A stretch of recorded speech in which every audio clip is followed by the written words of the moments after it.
Shalom à tous. Alors ça fait déjà plus d'1 an que les bénis Israël ont quitté l'Égypte et même on campe au pied du Sinaï. Et là, il s'est passé plein de choses. D'abord, ils ont reçu les 10 paroles, Mahamad Har Sinaï, on vient de célébrer Shavuot il n'y a pas très longtemps. Et après, ils ont reçu les autres lois, et puis ils ont construit le Mishkan, comme c'est raconté dans le livre de Shemot. Et puis ils se sont comptés, ils se sont organisés, chaque tribu est allée là où elle devait aller, etc. Tout ça a pris du temps. Et enfin, au bout d'un peu plus d'1 an, Dieu dit à Moshe, c'est tout, maintenant vous allez partir et on va rentrer en Eretz Israël. Et là se suit, dans la paracha de Balotra, notre paracha, se suivent une série de crises. Alors ça, j'appelle ça des pouranouyot, des crises. Les Hébreux se plaignent. Ils se plaignent de plein de choses. Et notamment, au milieu de la paracha, ils se plaignent de la manne. La manne, c'est cette nourriture extraordinaire, céleste, miraculeuse, qui tombait tous les jours, là où les Hébreux se trouvaient, et qui avait, disent nos sages, le goût de ce qu'on voulait, finalement, et qui était censé les rassasier. Une manne qui n'existe pas dans la vie de tous les jours, c'est pas qu'il leur a amené des pommes et des poires. Non, une manne, c'est il crée un aliment miraculeux tous les jours, et ça a duré pendant toute la traversée du désert. Eh bien, dès le départ, les Hébreux se révoltent contre la manne. Ils veulent de la viande. Zacharno et Adaga, Asher Nochal Bemitzrayim Chinam, ils se rappellent des poissons qu'ils mangeaient gratuitement en Égypte. Gratuitement.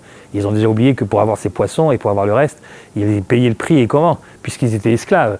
Mais enfin, bon, vous savez, au bout d'un moment, on ne se rappelle plus de ce genre de choses, on se rappelle que des bons aliments qu'il y avait là-bas, et là, cette manne, alors elle nous sort par le nez, il y en a trop, on veut autre chose. Et ça dégénère, ils veulent de la viande arrivera, mais ils se jettent dessus comme des enfants affamés qui se jettent sur un aliment, et puis ça leur sort par le nez. Les descriptions sont assez, j'allais dire, grossières.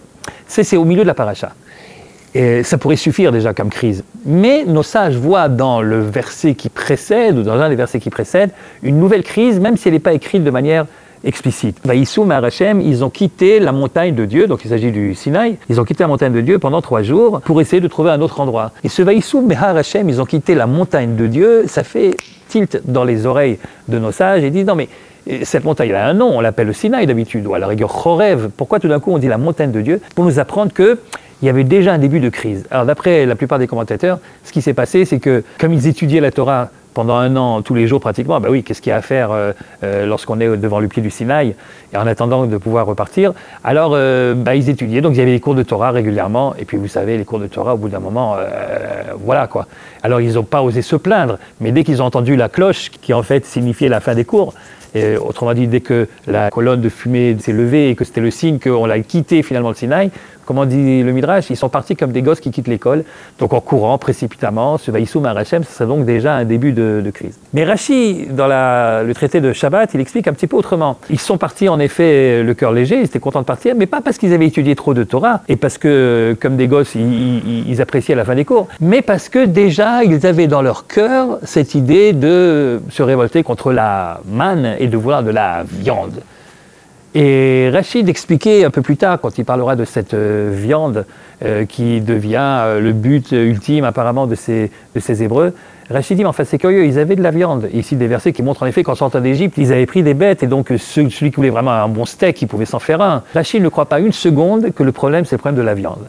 Rachid pense que sous couvert de se révolter contre la viande, il voudrait une autre sorte de viande avec des guillemets.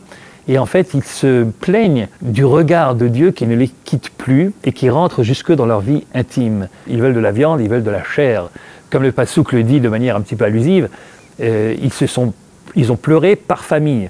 Et Rachid de dire par famille sur des problèmes de famille. Autrement dit, toutes les lois concernant les relations interdites et tout ce qui est un petit peu inceste et tout ce qui s'ensuit, les Hébreux ont dit non, mais ça, c'était pas prévu dans le contrat. Que tu nous donnes des lois alimentaires à la rigueur, mais que tu rentres jusqu'à dans notre chambre à coucher pour nous dire ça tu as le droit et ça tu n'as pas le droit, non, ça c'est trop. Et comme ils n'osent pas dire les choses de manière franche et un petit peu, on va le dire, vulgaire, alors ils tournent ça derrière, on a besoin de viande, on a besoin de viande.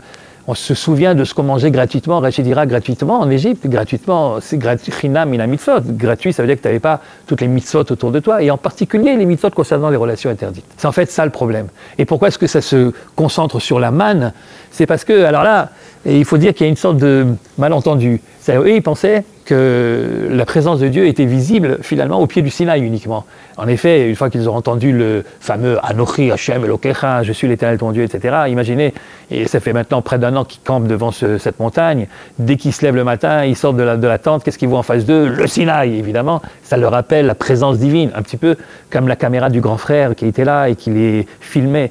Et au bout d'un moment, ça devenait un petit peu asphyxiant, vous voyez. Et donc quand Moshe leur dit, allez les enfants, on s'en va, alors ils partent en courant parce qu'ils ont l'impression qu'ils vont enfin s'éloigner un petit peu de l'œil de celui qui n'arrête pas de les voir.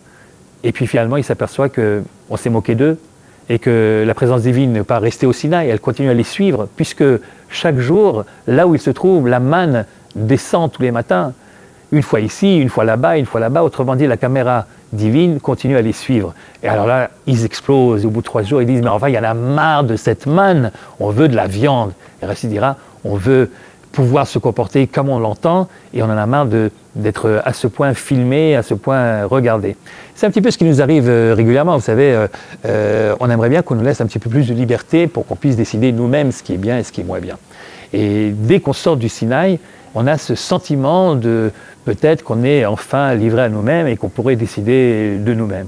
Et le fait de savoir que l'œil de Dieu nous regarde, comme dit le Père Kavod, c'est ce qui nous empêche finalement de faire n'importe quoi, sachant que dans le monde d'aujourd'hui, là où nous vivons, nous ne sommes pas réellement libres entièrement de nos actions. Enfin, en tout cas, on est libre, mais on sait qu'on est surveillé et qu'un jour ou l'autre, on aura des comptes à rendre.